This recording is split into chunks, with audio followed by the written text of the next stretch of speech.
Hello, I'm Sean Finnegan, and you are listening to Restitutio, a podcast to get you thinking about biblical and historical Christianity, to challenge you to follow Christ, and to inspire you to lead a consecrated life.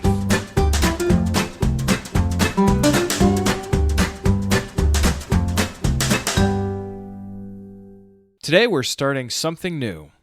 I'm very excited to present to you in its entirety the Apologetics Conference held in Paducah, Kentucky last June.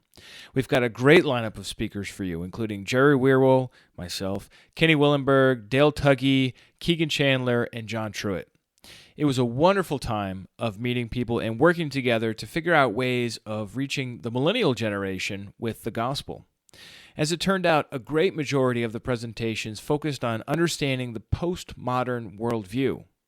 Now, this was so helpful because it's nearly impossible to discuss important issues if both people are unaware of the fact that they are each coming from incompatible worldviews. Their underlying assumptions and moral groundings are so opposite and incompatible. Although for many of us, our natural inclination is to show someone why their underlying assumptions are invalid, a better starting point for evangelism is to work within their postmodern outlook to show how attractive and awesome the gospel is, at least to get our foot in the door. In this first presentation, Jerry Wierwille covers a brief history of how major philosophers initiated a movement that led to sequestering away faith as something personal and private. Then he talks about ways to broach spiritual topics with secular people all around us without triggering their "this is my private, personal perspective" alarm. His talk is relatively short, only 34 minutes long, but I also included the questions and comments, which went on for another half hour. Here now is podcast 143, The Problem of Privatization with Dr. Jerry Wierwille.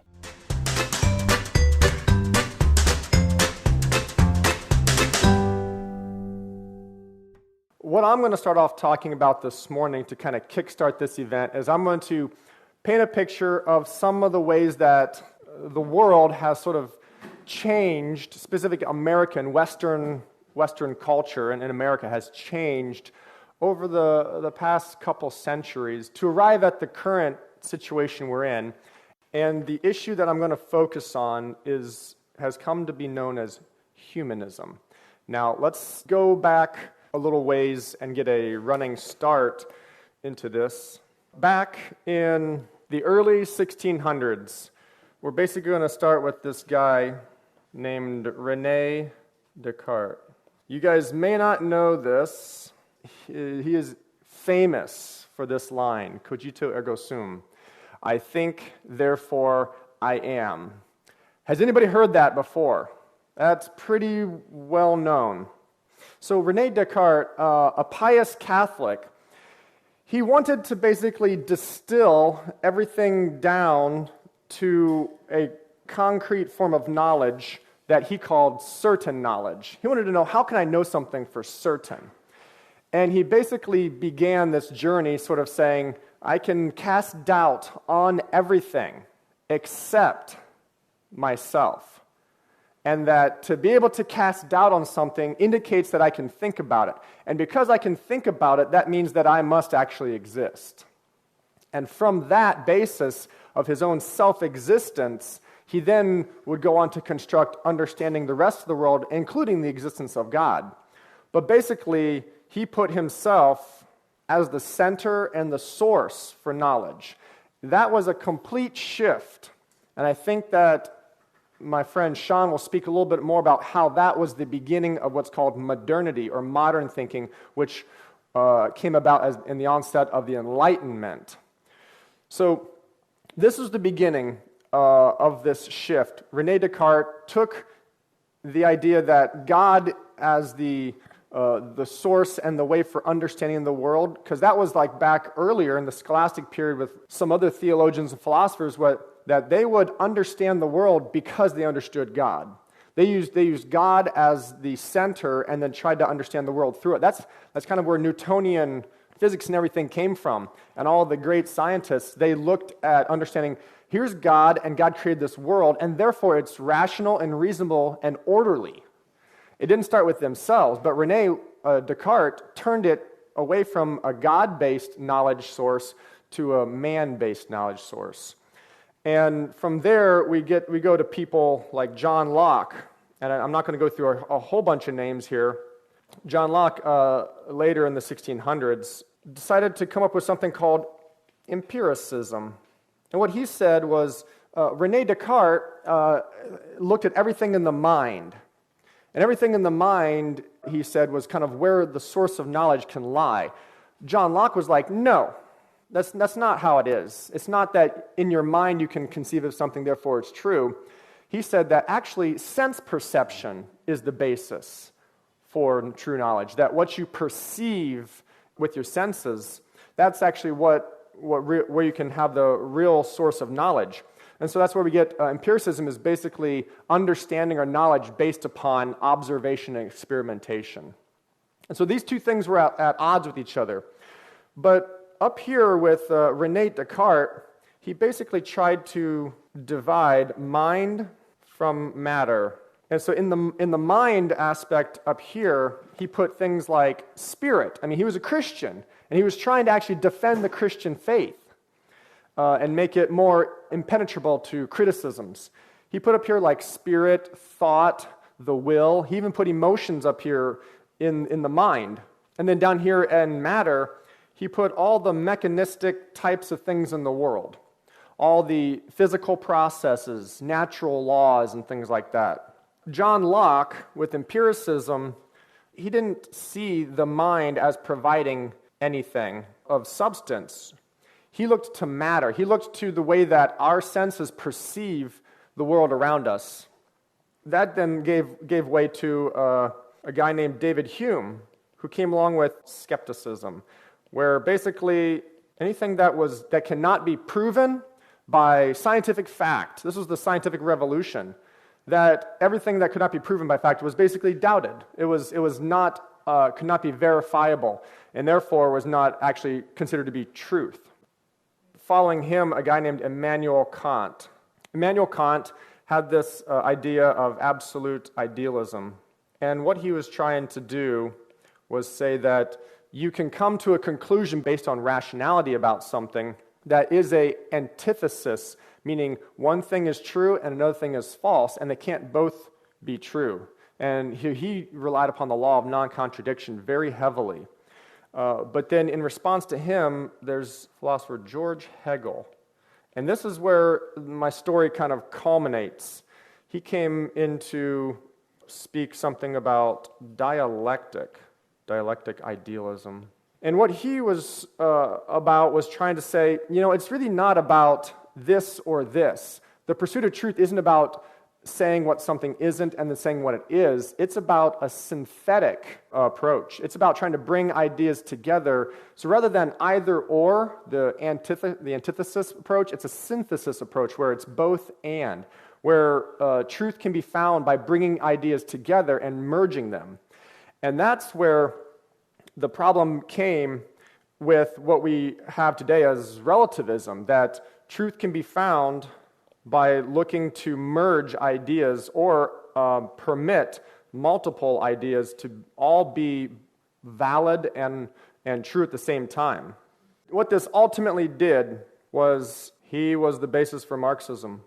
Kant, in his idea of trying to make reason the dominant force, put human freedom up and put like nature below. So this is like the autonomous self, and this down here was all the Newtonian world machine, everything by natural laws. And the reason why I'm pointing this out is because this would then pave the way for the idea that the values, the things that we stand for, our thoughts and our perceived notions of right and wrong, are then distinct from what science has discovered and can prove by verifiable facts. So it's basically, you have the world under an empiricism, and then religion up here being relegated to the mind or the person. No longer a objective form of knowledge, but more like a subjective. Each person kind of has their own values. This right here is really the issue that we find in our world today.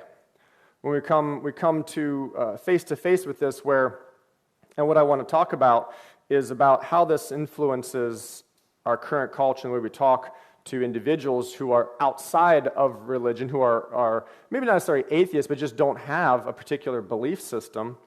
That the world, the public, looks at things that are factual, scientifically provable, as being sort of like the world. The world is in this fact-based system that's provable. Now, if you want to get outside of that to religion, metaphysics, supernatural things outside the world, then those are values. Those are things that are not provable in the eyes of the public, and therefore don't belong there. And so what this ended up doing is, in the last century, there's been a rise in what is known as humanism.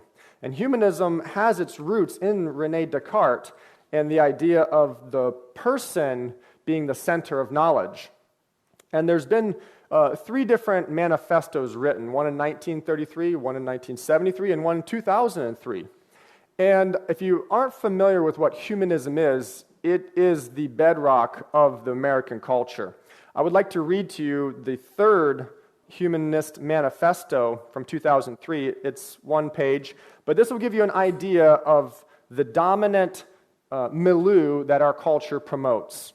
So this is the Humanist Manifesto, the 3rd one of 2003. Humanism is a progressive philosophy of life that, without supernaturalism, affirms our ability and responsibility to lead ethical lives of personal fulfillment that aspire to the greater good of humanity. The life stance of humanism, guided by reason, inspired by compassion, and informed by experience, encourages us to live well and fully. It evolved through the ages and continues to develop through the efforts of thoughtful people who recognize that values and ideals, however carefully wrought, are subject to change as our knowledge and understandings advance. This document is part of an ongoing effort to manifest in clear and positive terms the conceptual boundaries of humanism. Not what we must believe, but a consensus of what we do believe. It is in this sense that we affirm the following, and they have 6 points. First one, knowledge of the world is derived by observation, experimentation, and rational analysis. Humanists find that science is the best method for determining this knowledge, as well as for solving problems and developing beneficial technologies. We also recognize the value of new departures in thought, the arts, and inner experience, each subject to analysis by critical intelligence. 2, humans are an integral part of nature, the result of unguided evolutionary change. Humanists recognize nature as self-existing. We accept our life as all and enough, distinguishing things as they are from things that we might wish them or imagine them to be. We welcome the challenges of the future and are drawn to and undaunted by the yet-to-be-known. 3, ethical values are derived from human need and interest as tested by experience. Humanists ground values in human welfare, shaped by human circumstances, interests, and concerns, and extended to the global ecosystem and beyond. We are committed to treating each person as having inherent worth and dignity, and to making informed choices in a context of freedom consonant with responsibility. 4, life's fulfillment emerges from individual participation in the service of humane ideals.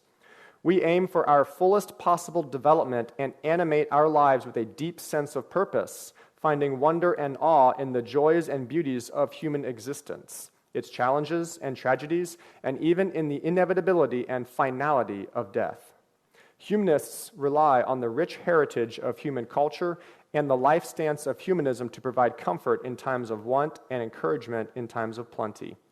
5, humans are social by nature and find meaning in relationships.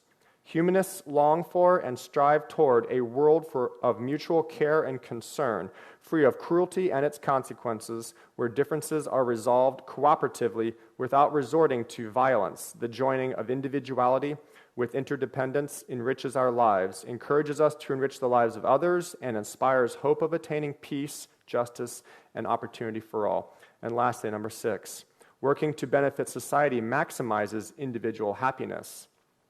Progressive cultures have worked to free humanity from the brutalities of mere survival and to reduce suffering, improve society, and develop global community. We seek to minimize the inequities of circumstance and ability, and we support a just distribution of nature's resources and the fruits of human effort, so that as many as possible can enjoy a good life.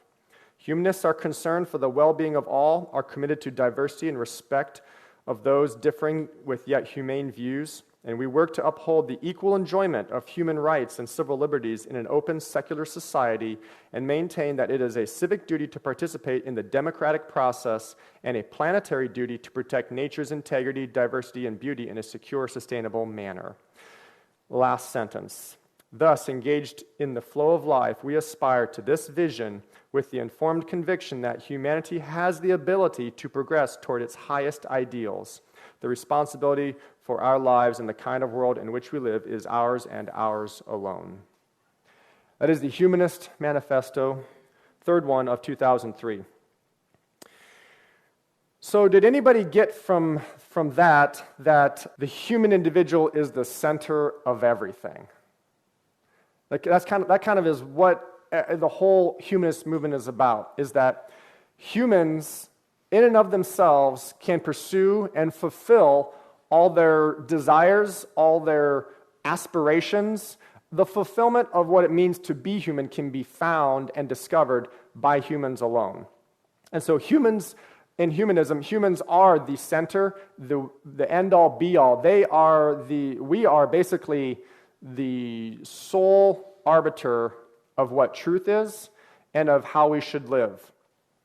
And so it's from this humanistic standpoint that really we enter into a world where having beliefs that extend beyond the natural world, beyond the self-existing world, as the humanists call it, that they'd have no place any longer. They've been pushed out of the public sphere of discussion. And that's kind of where this dichotomy here between the values and facts up here, this is the private life. The values are part of a person's private life, and the facts are the public, in public domain. They're what the public are concerned with.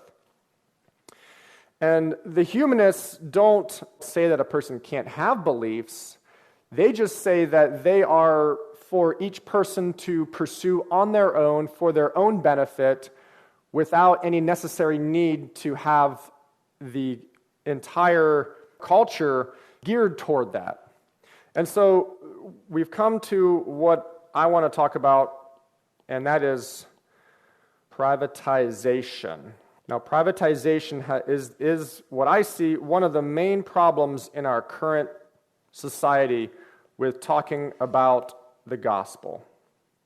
And privatization basically is a result of the secularism that humanism has caused, if that makes sense. Humanism, where people are the center of their world, has then promoted that the public life and the culture, therefore, be devoid of all supernatural connotations, and that people and their aspirations be put in place of them. And that if people want to have superstitious beliefs in their eyes, they're free to do so, but to do so in their personal lives and not bring that into the public sphere of interactions and not pollute the overall good of humanity that's trying to fulfill its own ideals. And so privatization, you can believe what you want to believe, and I will believe what I want to believe, but don't tell me what to believe. We've come to the idea that truth is something that we all hold in ourselves. We all make our own truth. The relativizing of truth is the outworking of humanism. And so privatization also has come in this stigma in our culture that actually talking about what you believe is sort of like a dangerous thing. Speaking to somebody about your faith in Jesus can be met with harsh antagonism. And how does that make us feel if you're coming into a culture where you realize that they don't want to hear what I have to say?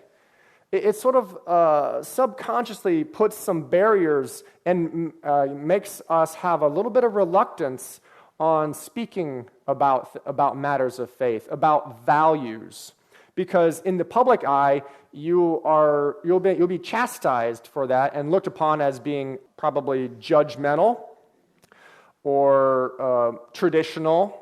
Because in a progressive society, who wants to be about traditional values?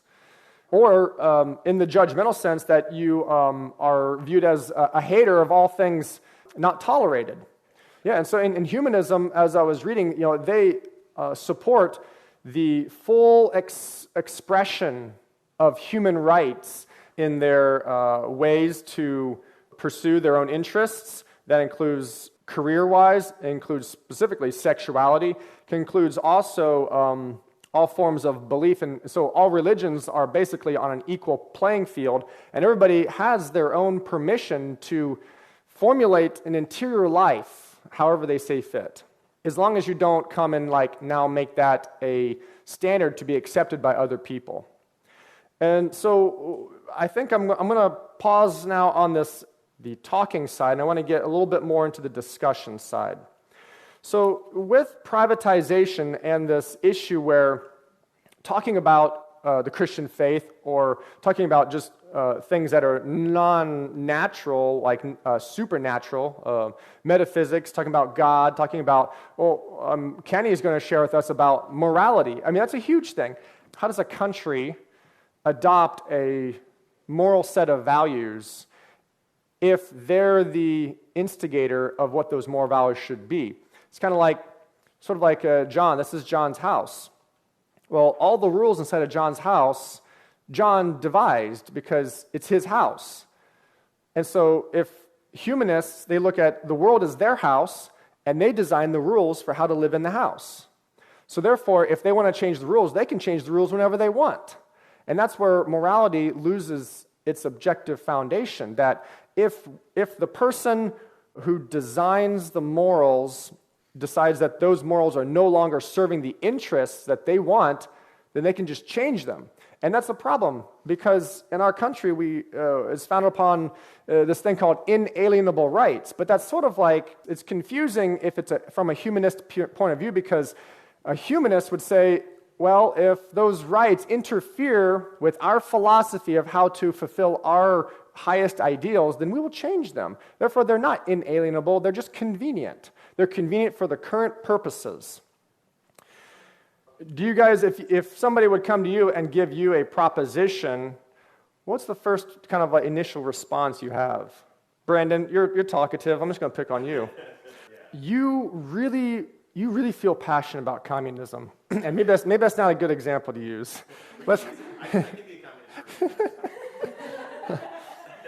How about let's do socialism? Okay. So it's a little bit softer. How about this? Here, I'll be a humanist. Great.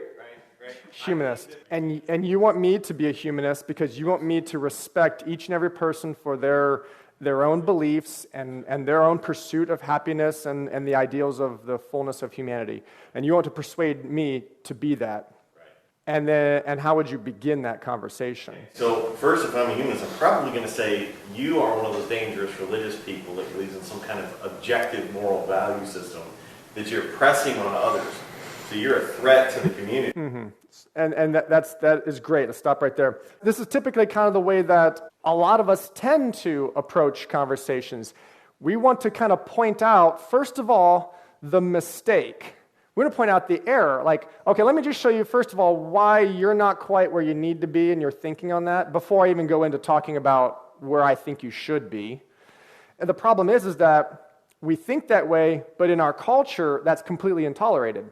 You are attacking me and trying to undermine my current existence and what I think is right before even trying to persuade me to consider something. That's what I want to get at, is one of my points in talking in a privatized world is I found opening the right space. You have to open up a space for the conversation before you can even begin it. And that comes by being non-threatening. When you first point out to somebody that you think they're mistaken, immediately it becomes, you're wrong, I'm right. That space now is not a mutual space of journey together. It's now I'm going to educate you on what you're deficient in. Would you respond better to somebody coming to you and saying something like, so Brandon, he's like, your religion is a threat to our society. He's going to come back and be like, what's your problem? What's going on here? Why are you attacking me? And that's the privatization issue of our society, is like if we try to push ideas onto somebody, they're going to come back with being like, whoa, why should I be just adopting this point of view from you?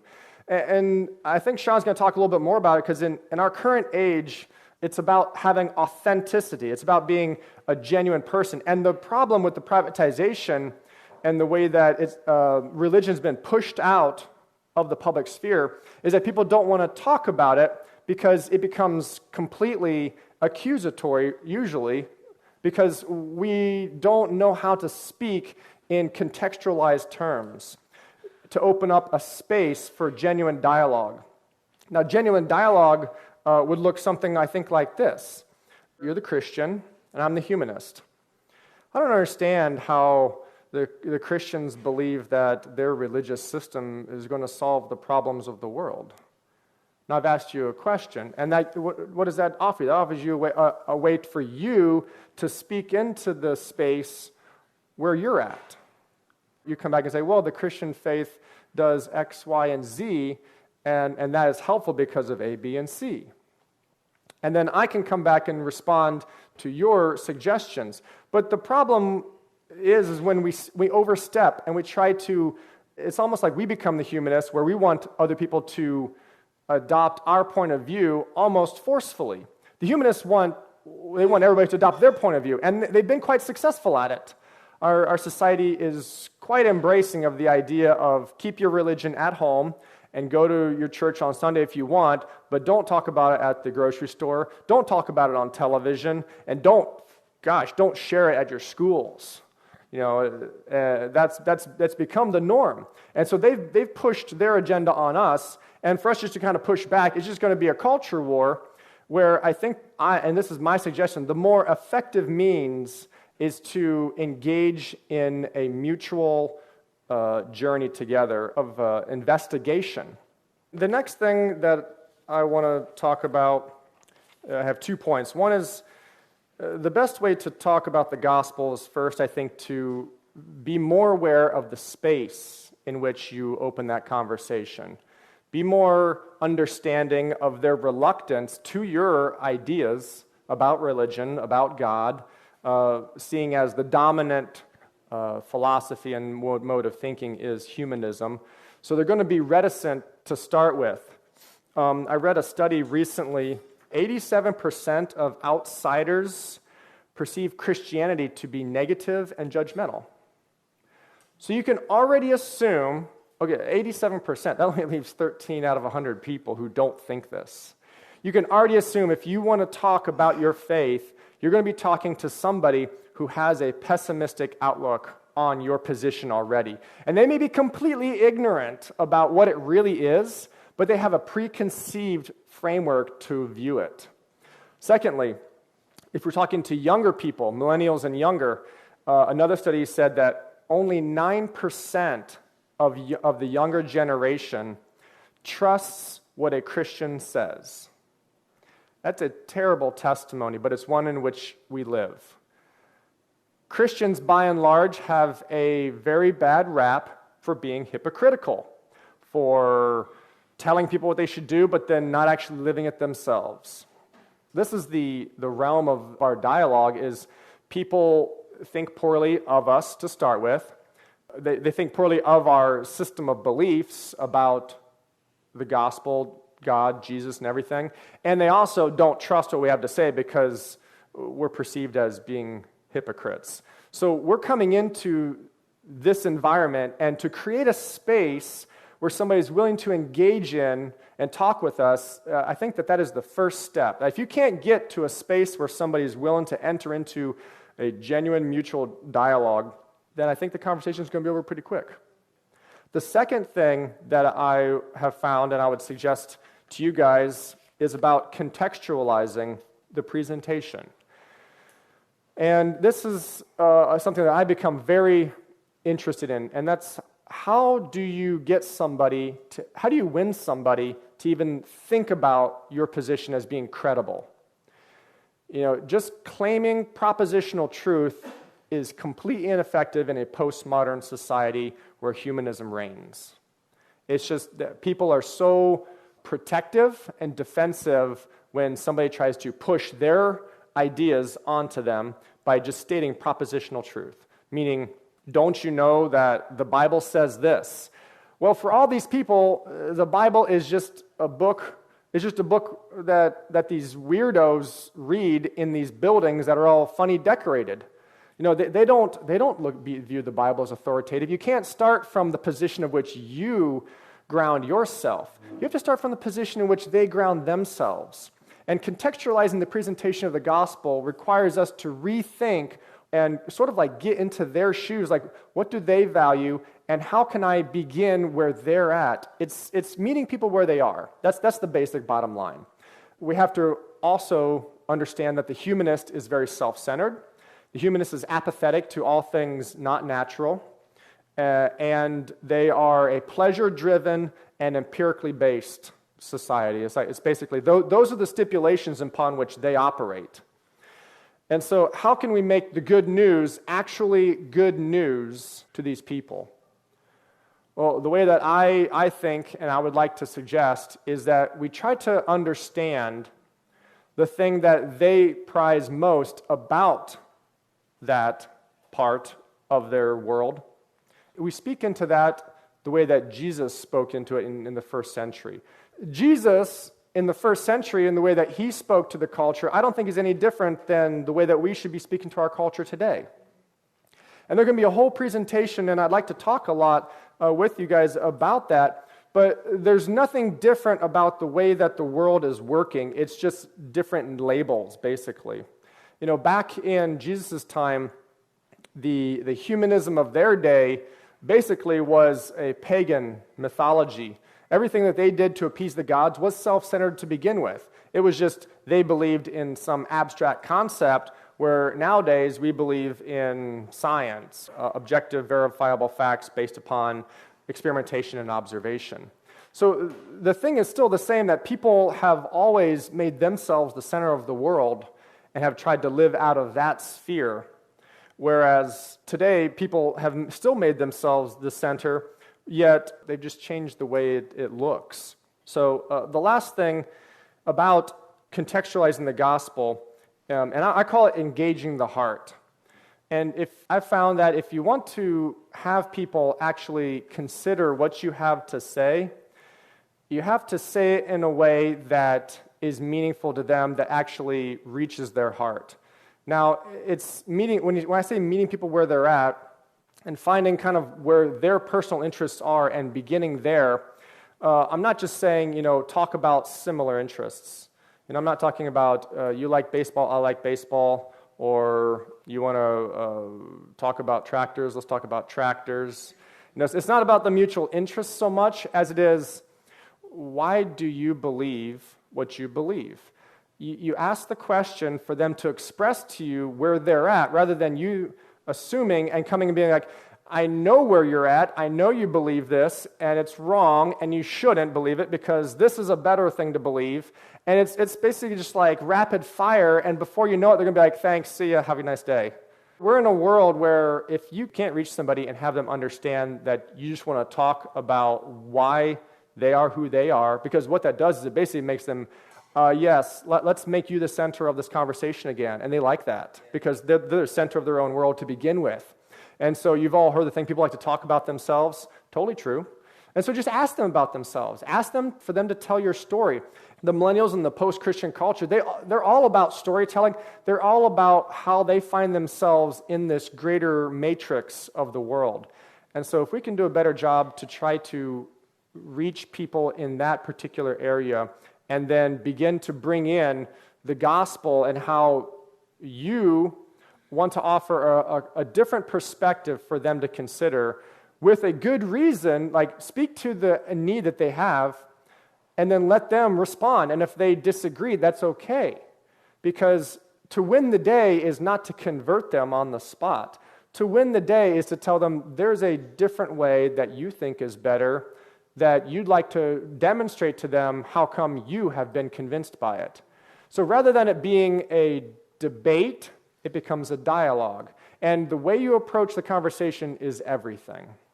And so those are the two things I wanted to share. I want to kind of talk about how we came to this issue of humanism and privatization. But then in this privatized world where we really aren't supposed to be talking about our faith in the public sphere, that there's a way to open up a space to have these conversations. And when you get that space, be very careful about how you bring together the ideas of the gospel with their worldview. And to know that they're going to clash, but if you try to cause the collision is going to end the conversation. So open a space that's mutually inviting and engage the heart. So with that, I just want to field some questions and talk about some of these issues. If there's anything you guys have to also include. Yes, Stacy, go ahead. So the thing that I've noticed is if you can get somebody else, like you said, to talk about themselves and talk about their beliefs, then you can, I don't know if I can say this correctly, you can then find the issues with it, where they're hung up, and dive in that way and really open the space that way. If you assume you know why they believe what they believe, then you're probably wrong.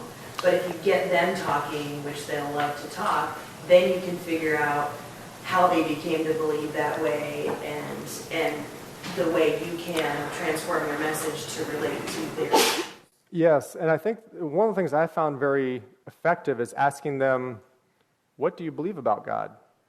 I mean, maybe they don't believe in God at all, but they have a conception of who God is, of which they've made their judgment based upon that conception that they don't like that God, typically. So when you ask them, you realize, gosh, I really don't know why I believe what I believe. Or like you'll find the holes there. Mm-hmm.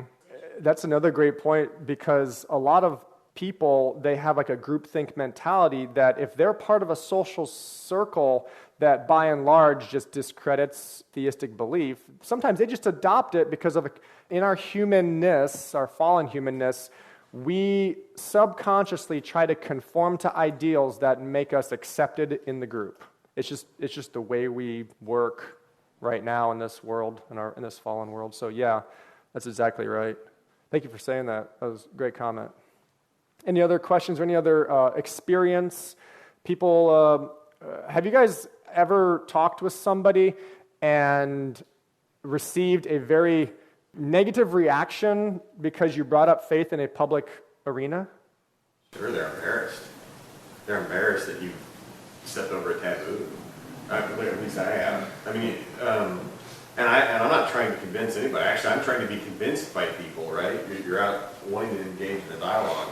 It makes people uncomfortable. These are, going back to your point about humanism, if you've accepted the idea that truth is relative, then it's a deeply private thing that you're now asking. It's like asking them to talk about what happens in their bedroom or something. You've crossed this taboo line. And yeah, to your second point then, if we're going to engage somebody there, the level of friendship and intimacy that has to be present first is much higher. Mm-hmm. Well, if you hold to a biblical kind of worldview, or a theistic worldview, then we all have these deep needs that if we're atheists are going unmet, and we cope with all the things we cope with, alcohol and food and sex and drugs, all this stuff. So the needs have to be there. So I guess I would just second what I've heard here and just say I've been the person on the other end of that. I mean, I am still to some degree. I'm the old millennial, but I'm the millennial that's trying to open up and have that level of vulnerability to be able to talk about that kind of stuff. So I relate to that, and the idea of being winsome apologists that are trying to reach out to people and be friends maybe first before we're. Yeah. First of all, you're absolutely right with the privatization issue, is that you're basically stepping into their personal life in an inappropriate way, pretty much, and they don't like that. And secondly, 1 Peter 3:15 to give a defense of the hope that is in you, and how you to do that. You do that with gentleness and meekness, if I remember the text, respect. So building relationships, people with the Hegelian dialectic thinking of the both and, if you try to propose an alternate idea, people are going to immediately be like, well, what's wrong with my idea? You can have your idea and I can have my idea. So it's kind of like you don't get anywhere just by saying a new thing. You get somewhere by people trusting you and saying, would you be willing to talk about this? Because I want to know more about why you're where you're at. And I'd like to share where I'm at. And have it not be like, you need to be where I'm at. Have it be, let's just have an open, genuine, authentic conversation. And if we walk away still on different sides, that's not a loss. The victory is found when you engage people and you get people to actually talk, because that's when ideas are shared. And if people hear new ideas, they have a chance then to rethink their current position. Did you have something, Kim? Like what you were saying, I think there's two different types of humanists, just like there's two types of atheists. There's people who have had bad experiences, and that's why they've chosen to believe where they're at currently. The main problem I've always had is that when you start having these conversations, it's with somebody who has a lot of baggage tied to Christianity. So they're waiting for you to start shaming them.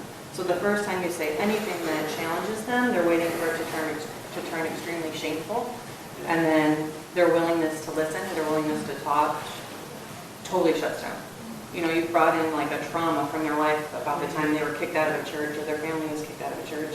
And our generation is the first time that there's a choice. Like, it's socially acceptable to not be forced into believing in Christianity. To be in we were raised by people who didn't have that choice. If you didn't believe, it didn't matter, you were still going, and you were still claiming it because you had to have a label. Yeah.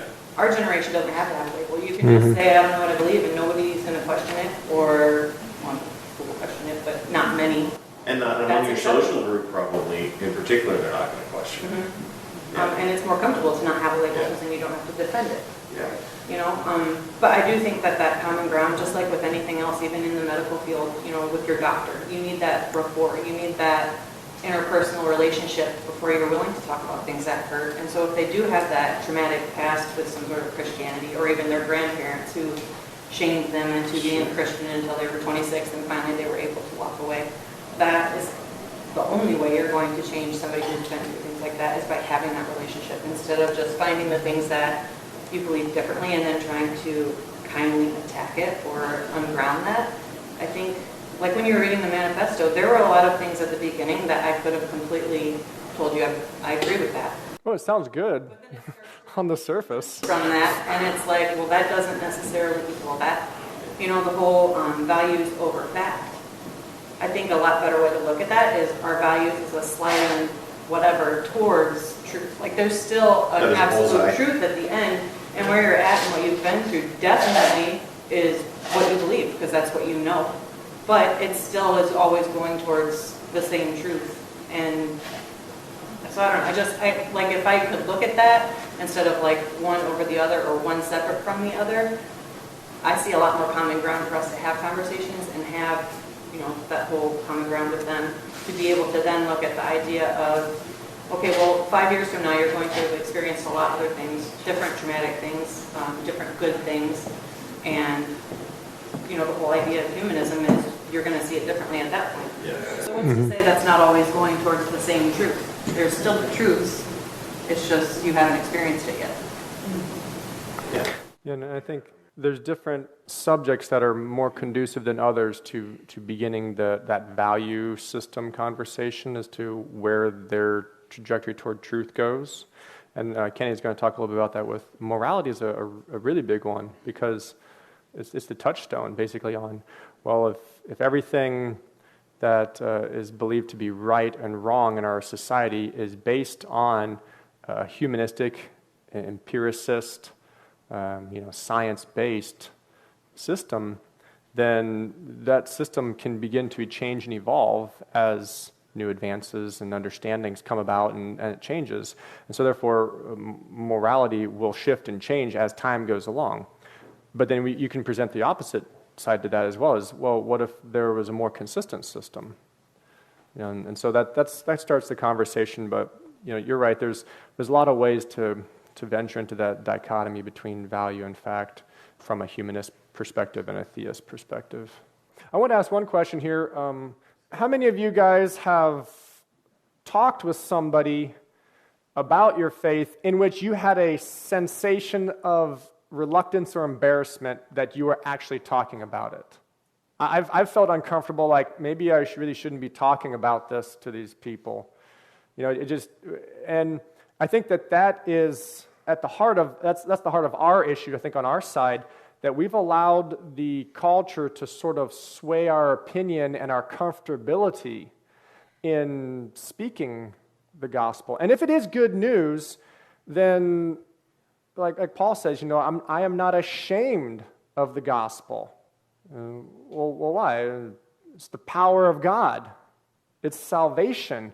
If people don't want to talk about it, they don't want to hear it, they don't agree with it, that's okay. I have people talk to me all the time about ideas in their tastes in music or their decorating and fashion. I'm not supposed to wear striped shirts with plaid shorts. I'm told what to do in all kinds of areas. Sorry, I just pick on you, Laura. But it doesn't. I don't feel bad to say I disagree, and I bet you they don't feel bad to tell me what they think.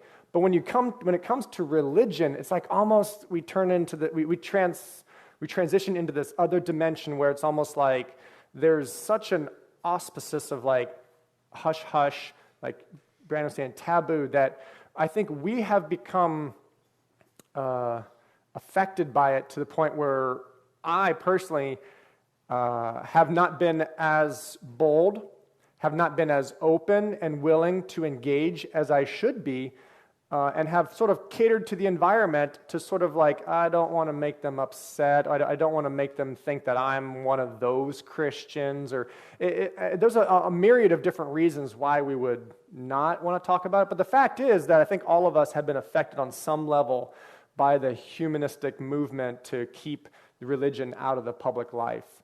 And so I think that if there's anything you get from my talk today, it's that we need to reflect upon how we have changed our way of being witnesses for Jesus based upon the current cultural shift to humanism. So if there's any last questions, take them. Otherwise, thank you for listening. Any questions? I was really impressed by Nancy Pearcey's idea of total truth, that because I think this is really a big part of the whole idea, is that we have this idea that your faith is in a separate compartment, and that's in the private area. And then you have your whatever skill, workplace, life you have, and that's in its own compartment. Then you have your family or whatever it is you do on the weekends, and like this really compartmentalized reality. And I think she's right that most Christians ourselves buy into this, so that we don't realize the power of the Christian worldview to sort of like make life awesome in all different areas. Yeah, she calls it the integrated whole. It's not just fire insurance, or just like satisfying our need for existential angst, like having a sense of purpose. It's not just that. It also really helps a lot in parenting. It helps a lot in work, in relationships. The Christian worldview is super robust, and it's founded on love. It's not founded on like, you must believe in these 17,452 doctrines. It's like Jesus boils it down: love God, love your neighbor. Why aren't we proud of this and like eager to help other people? The reality is, the reality of the Christian biblical worldview is simple. It's not about trying to get them to buy into this massive belief system. It's about, we're just trying to change their view to a different reality. And from that reality, they can grow in their relationship with God and everything, but I think sometimes we try too much to disprove what we think they're mistaken about rather than leading them to the source of life, of which an experience with him, them, those people up there, that is what is life transforming, not our arguments. So you're talking to somebody, and that person is, maybe they're a lukewarm Christian, maybe their grandparents were Christian and they're not really, but they still self-identify and it's convenient. Or maybe they're like a hardcore secularist, which is, a little more rare. But like, could you offer some advice as far as like how to bring up this like sort of like worldview approach? In other words, to take it out of the private and sort of like be able to talk about it, not necessarily directly in an inappropriate, sensitive way, like Brandon was saying. Well, I don't think you're going to get away from that sensation, because once you start trying to integrate the bedroom life with the workplace life, which is just a metaphor for your private and public life. Start with the workplace, start with some other area where, they don't like sort of automatically think of Christianity as having any relevance. And you can show it does have relevance. Mm-hmm. Well, for example, for like a workplace, talking with coworkers about how does your faith affect the way you work? I would say just open up a conversation and be like, why do you come to work every day? What is work to you? Just get them talking about their life and the things they do, and be like, if there was a better job, would you choose it, and why? Are they in it for the money? Most people probably are. And then you can say, well, if there's a better job, I might take it. But what I really like about this job, and you can explain maybe your relationships with people, maybe the way that you feel you are a factor for good there, helping to promote a certain piece of society and a product or something like that helps make life better. There's a lot of different ways that you can be doing the work of the Lord in your context for the betterment of the world, and have that be a non-selfish or self-gaining motivation. So I think there's a lot of ways to talk. That's just one example. Did you have another one that you like to do? Or? Well, I really like that. It seems like number one is for us to integrate ourselves as Christians, so that we start to recognize the power of the gospel to inform every area of life. Mm-hmm. Otherwise, we don't have a conversation to have. We don't have anything to say. And then to find those ways in on sort of like publicly acceptable subjects like work, or there's always some sort of tragedy in the news. And within a secular worldview, or like a typical American, like what do you even do with that? Oh, they're insane. They don't really sound insane. I don't know if that hypothesis, I don't know. Being able to like talk about, because like we have like a really awesome way of thinking about the whole thing. So we have the creation, we have the fall. We believe in real evil.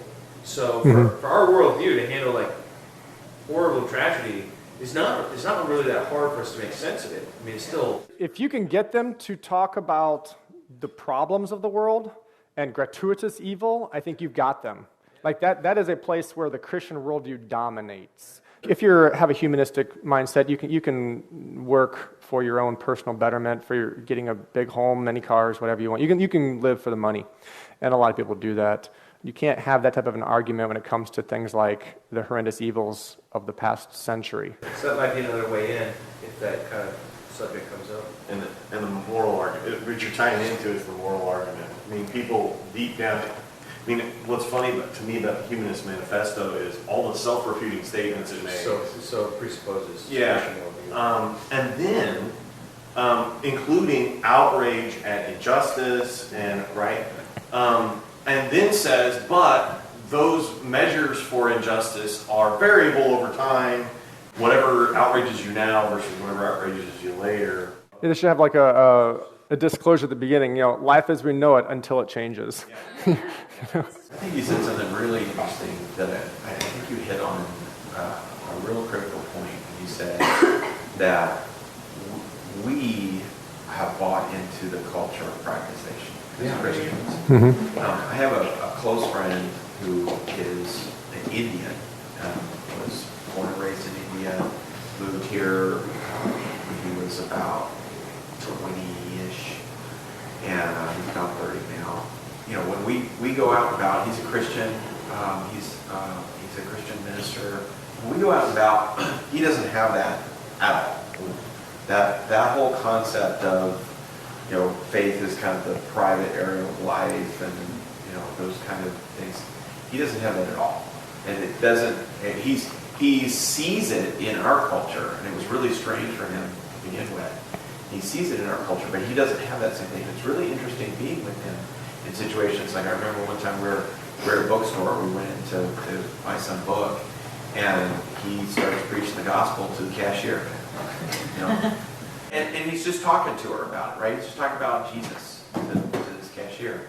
And you could tell from the look on her face, she's like, why is this person talking to me? He doesn't have that.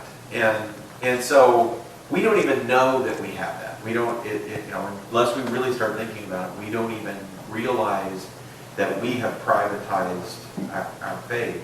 And yet we're very much called to a different model. We're supposed to reach out to the culture with Jesus. Well, I think the issues come with Christian passivity and the individualization of the faith, where we see ourselves as Christians in and of our own. Like we believe and we have our faith, but we don't see and in Western Christianity, we don't see ourselves as a community of faith. And also we don't see ourselves in the sense in the world as the representatives of Christ. So we've taken our faith and it's been very localized, and like you said, we have, and in a sense, we've privatized our faith. And I think that's the issue, is we sort of we don't want to be uncomfortable. And talking with people in which they're going to push back can be very uncomfortable. Usually is, And so I think that is some of it's fear. I think some of it also is that we're afraid, but it's about self-image, that we don't want to be the weird person who always talks about Jesus. But did you have a question, Matt? Yeah, you were talking about finding time, find that space. Finding space. Yeah. Space being a metaphor for a conversation realm. Yeah, the word comes to mind like hospitality.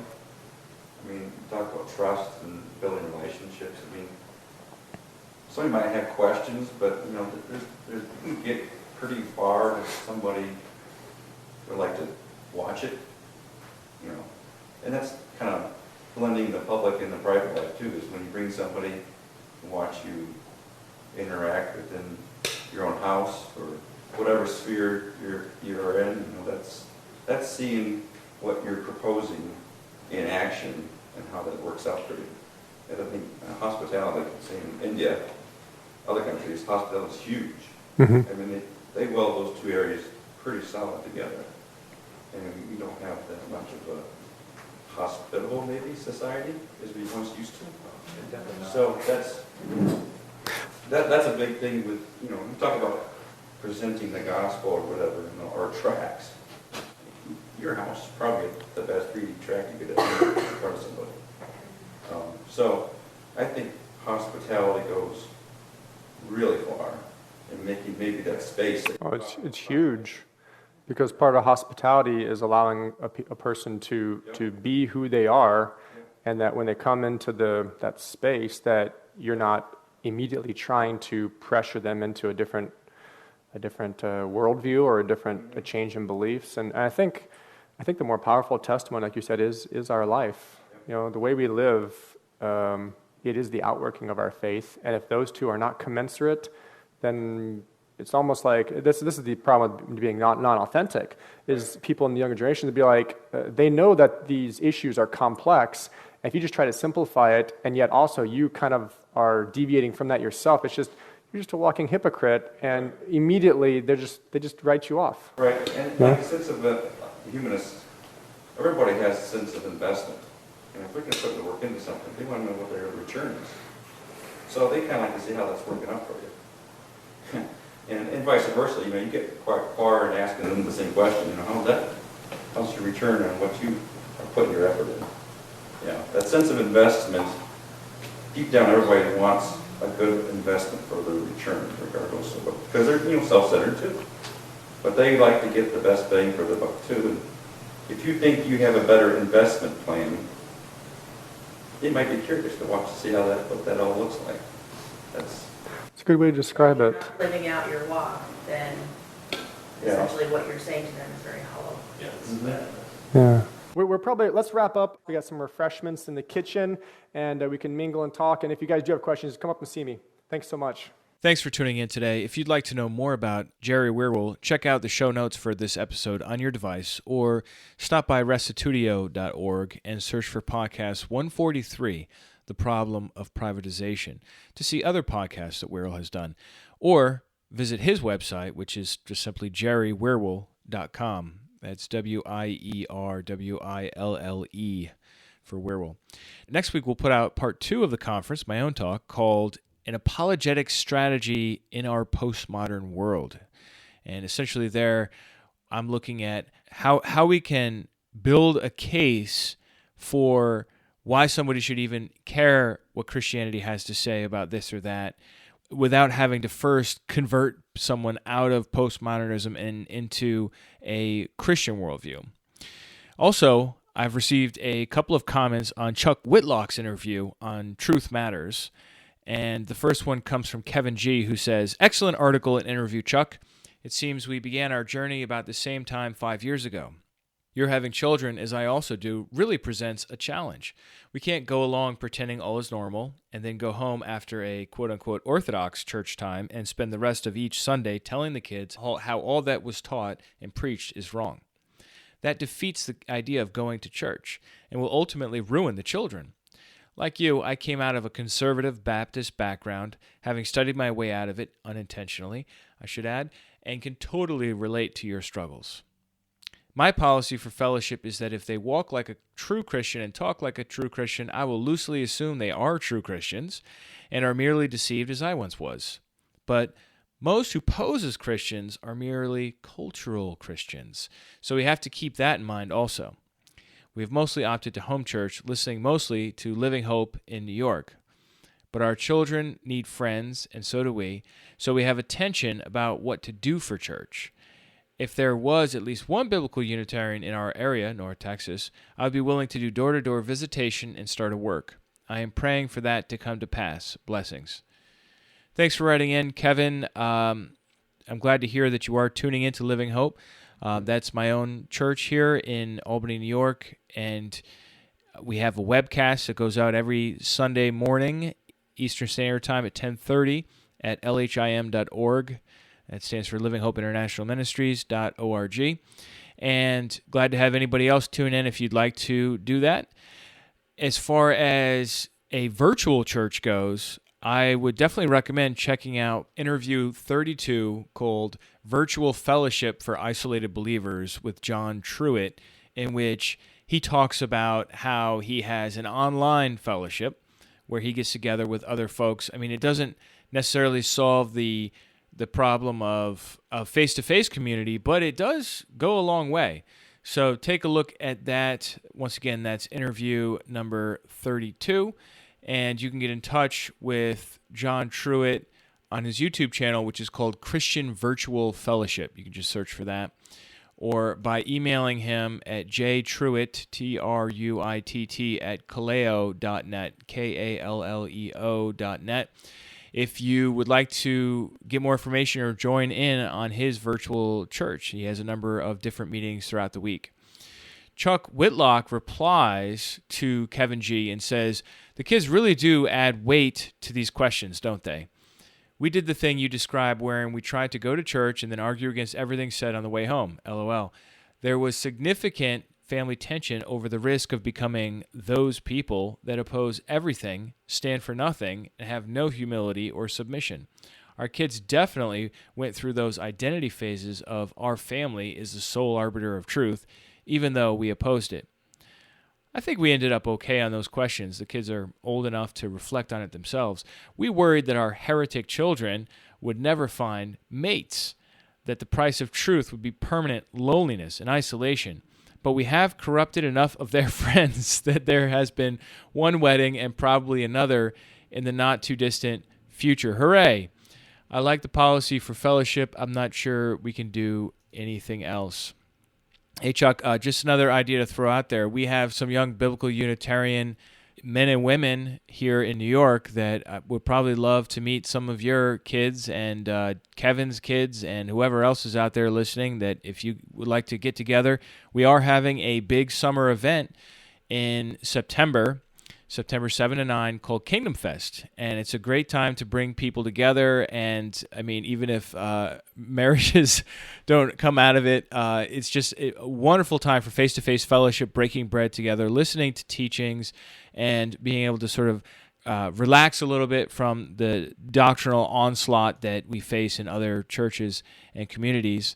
Furthermore, I want to recommend Robin Todd's work called The Scattered Brethren, and you can reach that at scatteredbrethren.org, where he has an active register of biblical Unitarians throughout the country and actually around the world, and he can put you on a list and put you in touch with other folks that may live near you. So if you're not in contact with Robin Todd, and you're feeling isolated, I would definitely get in contact with him. Send him an email. Robin sings for you. He's a singer, so that's why that's his email address. And he will be able to work with you and help you at least get listed, so that when others in your area come to see the light that God is revealing more and more in our time, that they will be able to get in contact with you down the line. So that's another recommendation. One last quick comment comes from Daniel Wall, who writes, first off, I just want to lead with, I'm a longtime listener to the podcast. I'm pretty sure I've been listening since episode 1. Sean does an excellent job with the podcast. Not only does he try to spread truth and engage in all aspects of our current culture, but he does a great job introducing his listeners to material that is outside their purview. This is one of the most exciting elements to this podcast, is the vast wealth of information, sources, and groups that I have become familiar with while listening. The recent series on Calvinism was a great introduction for me to view Tulip from a Calvinistic perspective. The theological episodes, as well as the episodes engaging culture and more grassroots areas, have been beneficial to me in my own life and spiritual walk. I would encourage others to listen and learn. I encourage Sean to keep up the good work of the gospel. May we run with endurance the race set before us.